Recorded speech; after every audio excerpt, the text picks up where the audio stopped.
నమస్తే రమ్మగారు. నమస్తే జయ. మంచి సరదా కథ ఏదైనా చందమామ కథ అయితే ఇంకా బాగుంటుంది రమ్మగారు.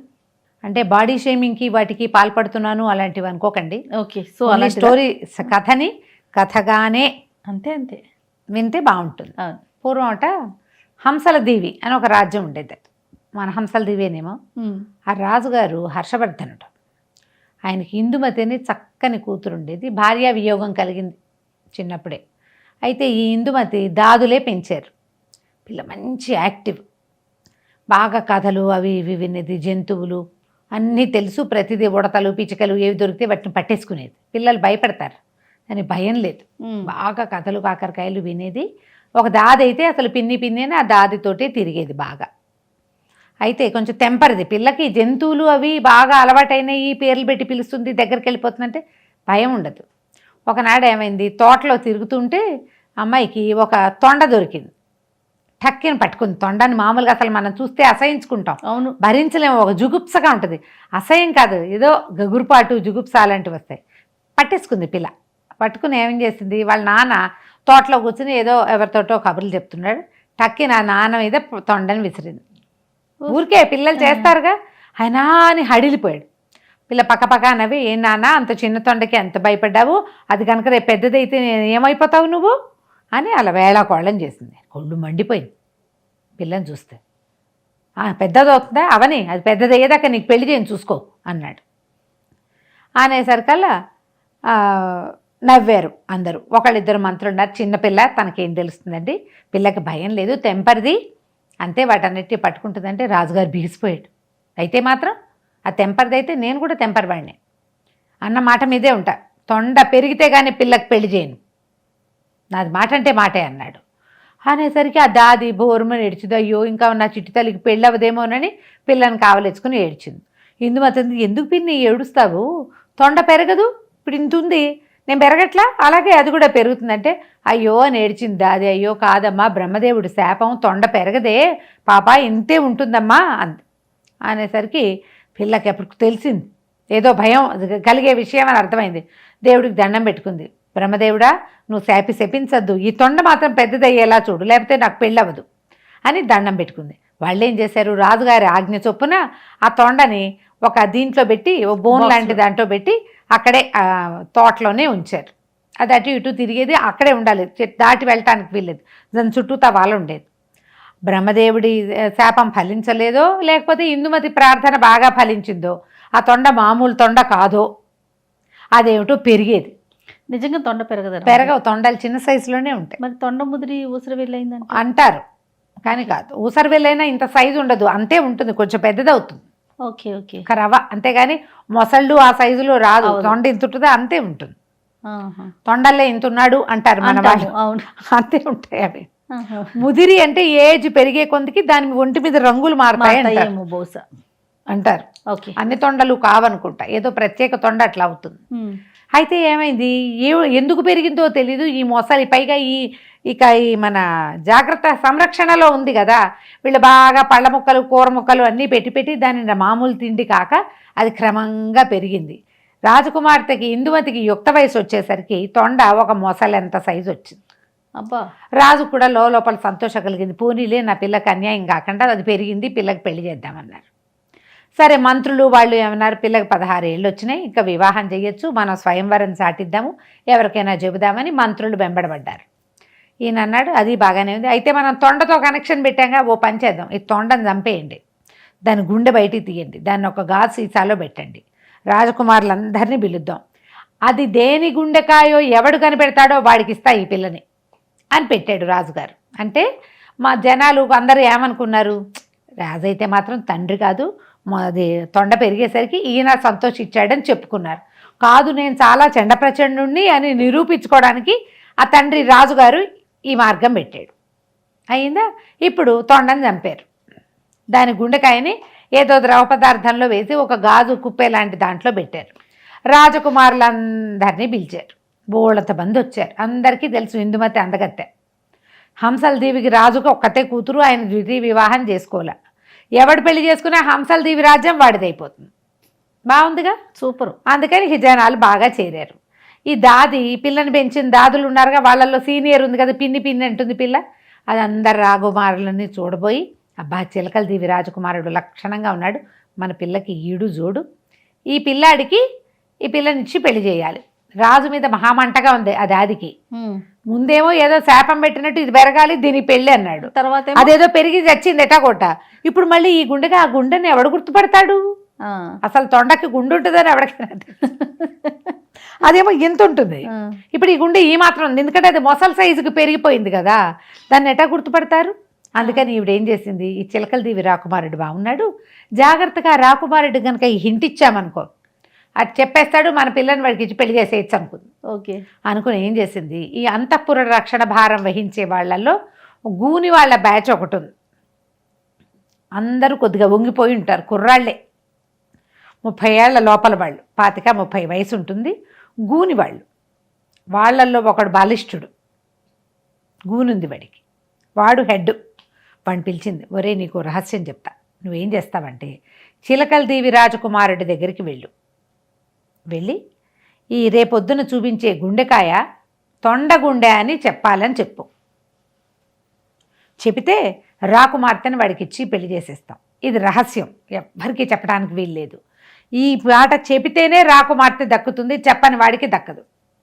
నీకు మంచి బహుమానం ఇప్పిస్తా, ఎవరికైనా చెప్పావో రేపొద్దున పీక ఉత్తరింపించేస్తాను నీది అని బెదిరించింది. రాకుమార్తెకి తల్లికి హోదాలో ఉన్నది దాది.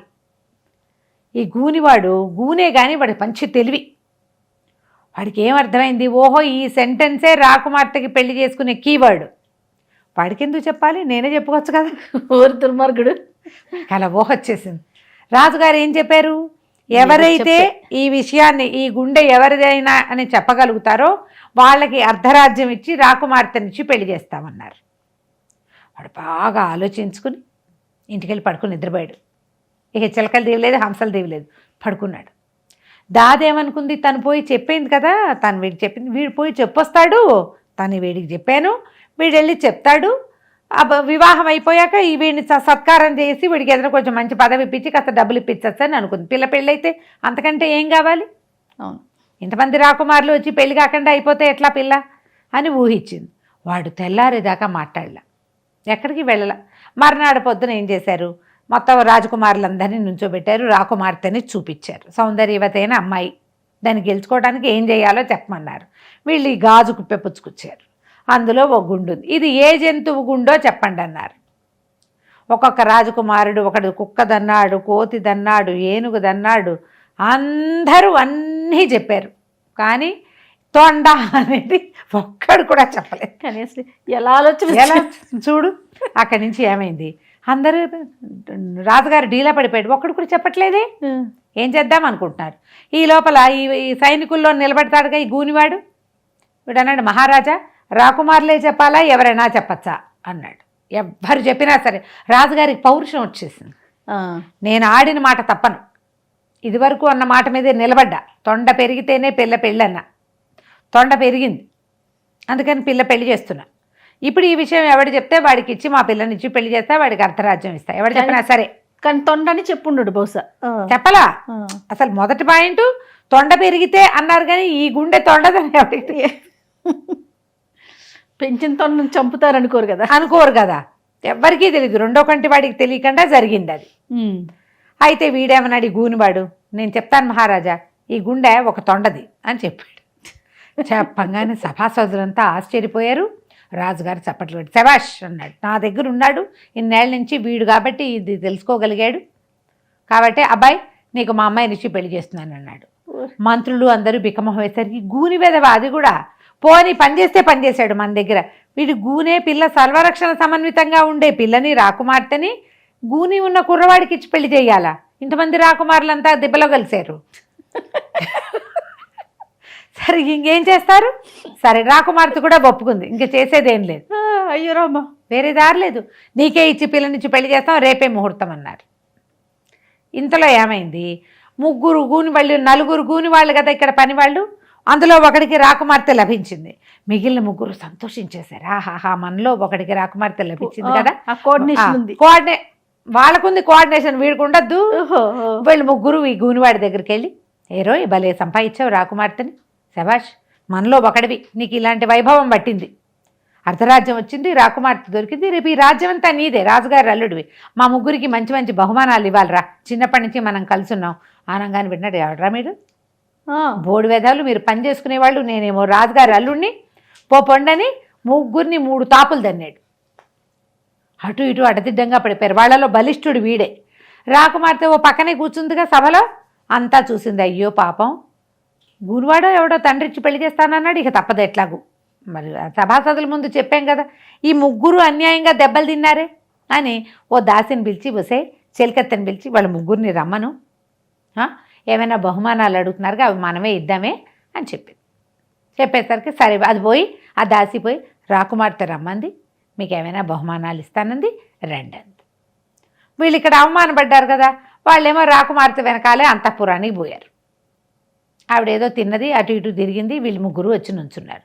నుంచునేసరికల్లా సరే ఆవిడ ఉండండి, మీకు ఏదైనా బహుమతి ఇస్తానని లోపల గదిలోకి వెళ్ళి తన పెట్టెలన్నీ తెరిచి వాళ్ళ కోసం నగలు బట్టలు కొంచెం వాళ్ళకి బాగుండేలాగా ఉండాలి కదా, అవన్నీ ఏరుకుంటోంది. ఇంతలో ఏమైంది, రాజుగారి భోజనాల వ్యవహారం అంతా అయిపోగానే కాబోయే అల్లుడిని వెంట పెట్టుకుని కుమార్తె దగ్గరికి వచ్చాడు. ఈవిడ ఉలిక్కిపడి, ఈ రాజకుమార్తె ఈ గూని పెళ్లి కొడుకు ముగ్గురు గూని వాళ్ళు ఫ్రెండ్స్ని కొట్టాడు, ఇప్పుడు వాళ్ళని అంతఃపురంలో చూస్తే ఇప్పుడు ఏమంటాడో, వాళ్ళ మీద జాలిపడి దెబ్బలు తిన్నారని పిలిస్తే ఇప్పుడు ఇక్కడికి వచ్చి తంతాడేమో, మా నాన్నతో చెప్పి ఏదైనా చేయిస్తాడేమో అని, అబ్బాయిలు ఒరే ముగ్గురు, మీ ముగ్గురు ఈ పెట్టెలో కూర్చోండిరా, నేను వాళ్ళకి కనపడకుండా ఉండండి, నేను వస్తానంటే రాకుమార్తె నగలు బట్టలు పెట్టే భోషాణ పెట్టెలు ఉంటాయి కదా, 3 పెట్టెల్లోనూ ముగ్గురు గూని వాళ్ళు ఎక్కి కూర్చున్నారు, మూతలేసేశారు. ఈ అమ్మాయి బయటికి వెళ్ళింది. బయటికి వెళ్ళేసరికి రాజుగారు కూతుర్ని కూర్చోబెట్టి, అమ్మాయి, భర్త అని ప్రకటించబడిన వాడితో ప్రతి స్త్రీ ఉండాల్సిందే, గూనైనా కుంటైనా ఇంకోటైనా, సతీ సుమతలాగా సతీ సావిత్రిలాగా 5-6 పతివ్రతల పేర్లు చెప్పాడు, వాళ్ళందరిలాగా భర్తని అనుసరించి ఉండాలి. అసలు మహారాజుల్లోనే కొంతమంది గూని వాళ్ళు ఉన్నారు, నీకు తెలుసా ఓహో అని, ఫలానా రాజు కన్ను కనపడదు, ఫలానా రాజు పొట్టివాడని 5-6 రాజుల పేర్లు చెప్పి బోళ్ళంత స్పీచ్ ఇచ్చి, కాబట్టి నేను ప్రకటించిన ఈ గూని అబ్బాయి నీకు మొవ్వరుడు, నువ్వు ఇతనికి తల వెంచుకుని ఉండాలి, ఆయన్ని చిన్నపుచ్చకూడదు, అల్లుణ్ణి. ఎవ్వరూ రాకుమారులు కూడా చెప్పలేని మహా రహస్యమైన విషయాన్ని ఈయన గారు చెప్పాడు కాబట్టి ఈయన మహానుభావుడు అని చెప్పేసరికి వాళ్ళు ఒప్పుకుంది. సరే నాన్నగారు, మీరు ఏదంటే, అసలు పెళ్ళే చేయడు అనుకున్నాం, పెళ్లి చేశాడుగా, చేస్తున్నాడు కదా, సరేనన్నది. సరే ఆయన రాజుగారు చాలా సంతోషించి ఈ గూని పెళ్లి కొడుకు అల్లుడు గారిని వెంబడబెట్టుకుని పెళ్లి ఏర్పాట్లు చూడడానికి వెళ్ళిపోయాడు. అప్పటికి 2 గంటల పైన గడిచిపోయింది. ఈ ఇందుమతి, అయ్యో ఆ ముగ్గురు గూని వాళ్ళని పెట్టెల్లో పెట్టాం, ఏమైపోయారో అని చూస్తే ముగ్గురు ఊపిరాడక ముగ్గురు చచ్చిపోయారు. ఈ అమ్మాయికి ఏం చేయాలో తెలియలా. సరే ఏం చేసింది, దాదిని పిలిచింది. పిన్ని పాపం ఏదో బహుమతులు ఇద్దామని పిలిస్తే ముగ్గురు కాస్త చచ్చిపోయారే, ఇప్పుడు ఏం చేయాలని ఈవిడ బాగా ఆలోచించి, ఇప్పుడు రేపొద్దున్నే పెళ్ళి, అభాస్పాలైపోము, పైగా రాకుమార్తె చంపేసిందంటే ఇంకా చెడ్డ పేరు. ఏం చేసింది, ఒక్కొక్కరిని ఒక్కొక్క గోతాల్లో వేసి కట్టేసింది. కట్టేసి నేను బయటికి వెళ్ళొస్తా, ఇప్పుడే ఉండని ఒక మంచి బలాఢ్యుడైన కటారి వాడిని ఒకడిని, కట్టెలు కొట్టేవాడిని ఒకడిని పట్టుకుంది. వాడు మంచి ఎత్తరి, బాగా బలంగా ఉన్నాడు.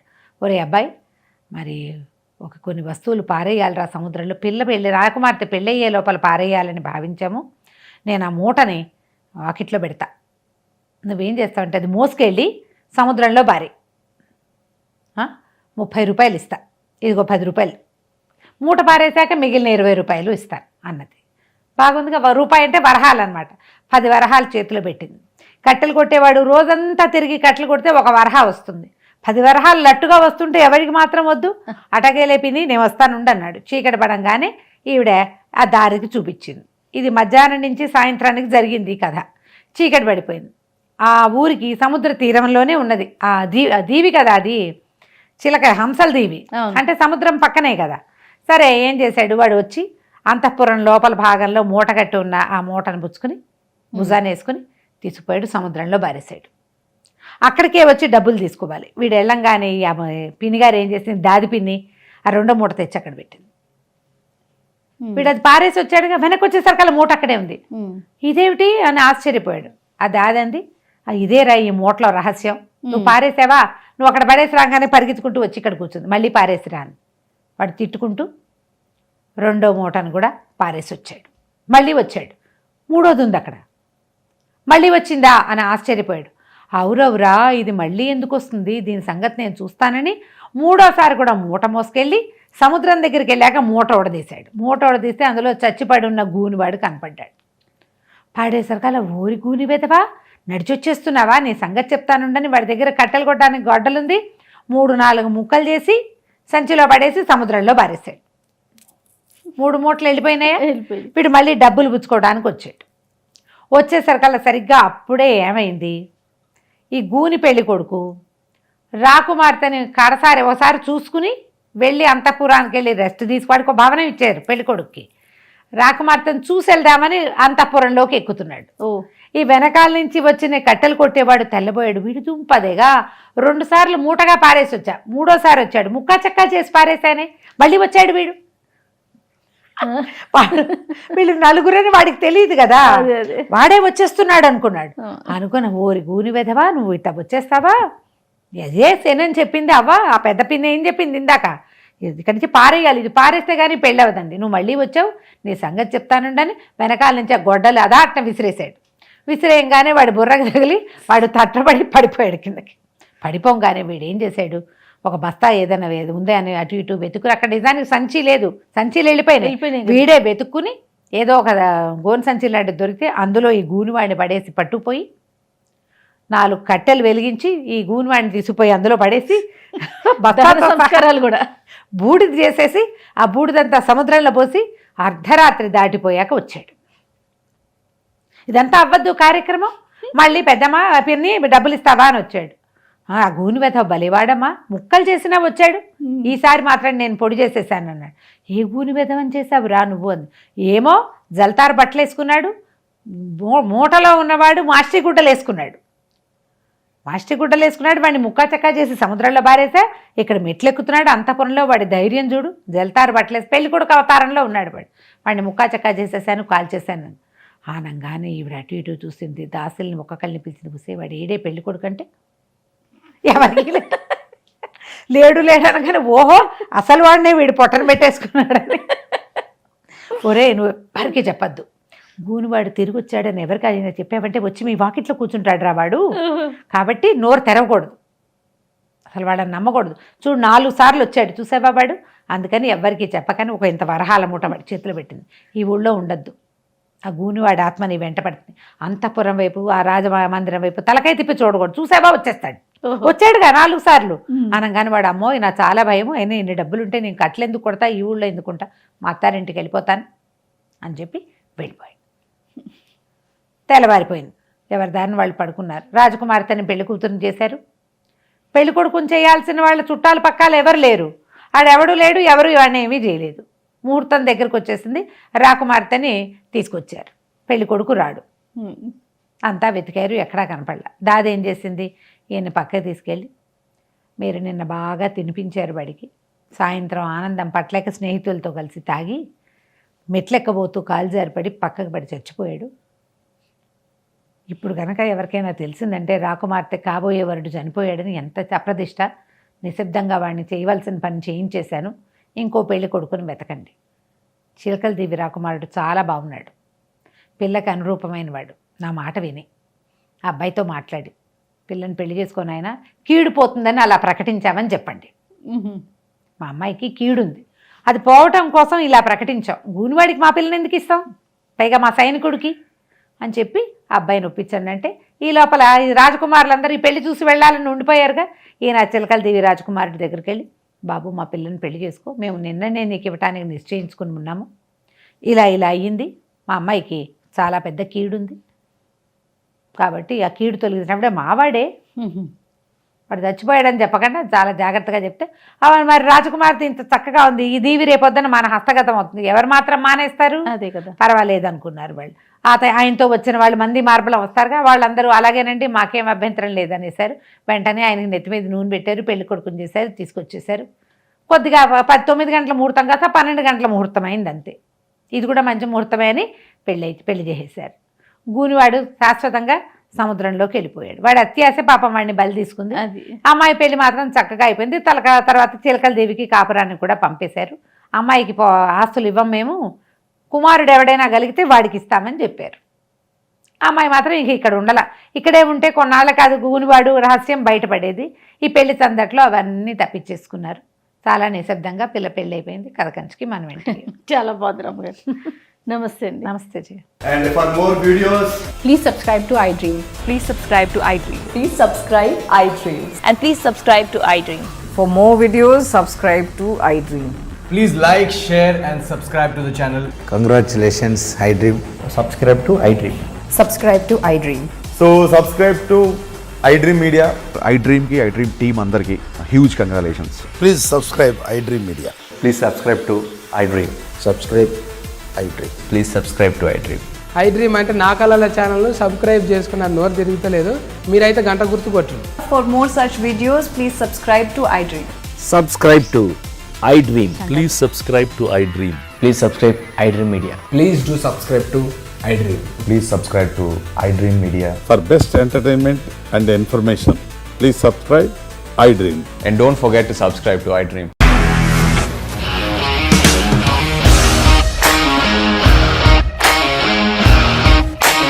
ఇండస్ట్రీలో కమిట్మెంట్ ఇష్యూస్ వస్తే నీకు కూడా వచ్చినట్టు మార్నింగ్ తీసుకెళ్ళాడంటే కొట్టి పడేశాడు.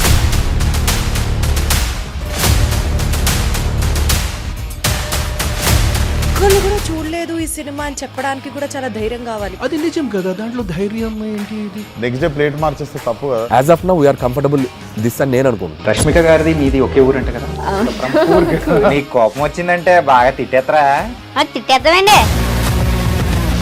నిజంగా గేమ్ ని ఎలా చేంజ్ చేయగలిగారు? ఏపీఎస్ఎఫ్సి వాళ్ళకి 6 నెలల్లో నేను 6 లక్షలు కట్టా. బిజినెస్ చేయాలనుకుంటే it is as difficult as riding a tiger.